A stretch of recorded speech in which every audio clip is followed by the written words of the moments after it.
Welcome back to Rebuilding Astroworld. This is Swag, and today we are going to continue building the main Americana entrance, but instead of doing the smallest buildings, we're going to be doing the main building. Now, in the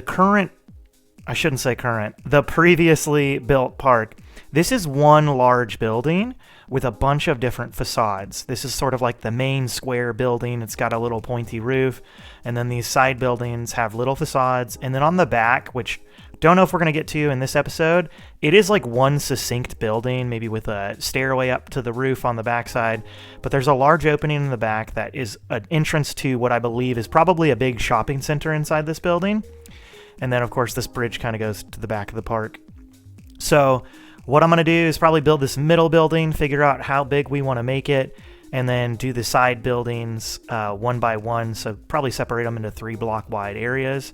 And that's going to be this episode. I know it's just another couple buildings, but you know what? The more buildings we get, the closer we are to building maybe a ride someday, maybe. Well, maybe. Okay, let's get to it.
What we're looking at right here, I'm really... this is hard to say, because after you put in so much work, you're just like, I'm not sure I'm happy with this or that. I mean, you know, I've done a lot of different variations of this building. I love this green building. I'm really a big fan of this white building, because I initially had no clue what I was doing over here, and then I was like, oh, black and white from one of the images I saw in the reference photos. And I was just like, I'll go with that. And I feel like this looks amazing. I really love this area. This building I'm not a huge fan of, so I'm probably going to come back and take an extra look at it. I feel like it just looks it looks squat. The colors are weird. I'm going to figure something else different for this area. And then we'll keep going from there.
Okay, as you can see, I took a lot of tries on this building. I'm happy with what I got right now. There might be some little details every now and then changing. You know that these planters are not for real for the whole time, but the big thing was I got something I like. I like the facade. I like the balcony. I think everything's good so far. I think it's a little square on the end here. You know, I might mess around with making a protrusion out here, making some awnings or something that sticks out. That might help me just a little bit better because it does feel very blocky, especially from this angle. It looks like just a perfectly straight line, and I'm not too excited about that. So I'm going to go ahead and do this final building over here and probably call it an evening, a day. Who knows how long I've been taking this because it's editing, but that's going to be this episode, so let's get to it.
Was able to finish up all of these buildings. It took a little bit longer than I wanted, and you might have seen me go through many different variations of this building. I am not, like I say at the beginning, I'm not 100% on all of these buildings, but I love certain aspects. I like this white building. I like this green building. The side buildings, I'm not incredibly happy with, but to be honest, I like the colors. I like that they're a little differentiated. You know, the windows all look different on every single building, and that's pretty interesting. The backside, haven't gotten to it yet. I think we'll probably fill out the rest of this building and then figure out what we want to do on the backside in a way later episode. I think we'll just come back to this way later, or maybe just box it up. Just do a simple box up and then come back to the box up. That's probably what I'm going to do at the very beginning of the next episode. And then we're going to have to decide which direction we want to go. Do we want to go this way towards the wooden coaster and sort of like this odd Ferris wheel. And then we've got like a sky coaster as well. Or we could go this way, which is a little bit more buildings. And then it gets to the first ride over here is just a scrambler. And then we have a demon drop or an Intamin drop tower right here. And it's sort of medieval theming in this area. And then this moves into sort of a Hispanic or Latin America area over here. So we've got more kind of America on this side. This is more like fairground. And this side is more medieval, and then Hispanic Latin America. So go ahead and leave in the comments below where you think we should go next. This is also a good reminder to go join up on DKMP. It's a Discord. If you haven't followed Dirklink, go follow Dirklink on YouTube. He's got links to his Discord. That's where I'll be posting a lot of these updates, like, hey, let's vote to see which direction I want to go next. And if you want to, participate in sort of the direction of the park, that'd be a great community to join. And I'm excited to see what direction we're going to go next. Thanks for watching. Like, comment, and subscribe. I appreciate you guys and gals. Have a good one.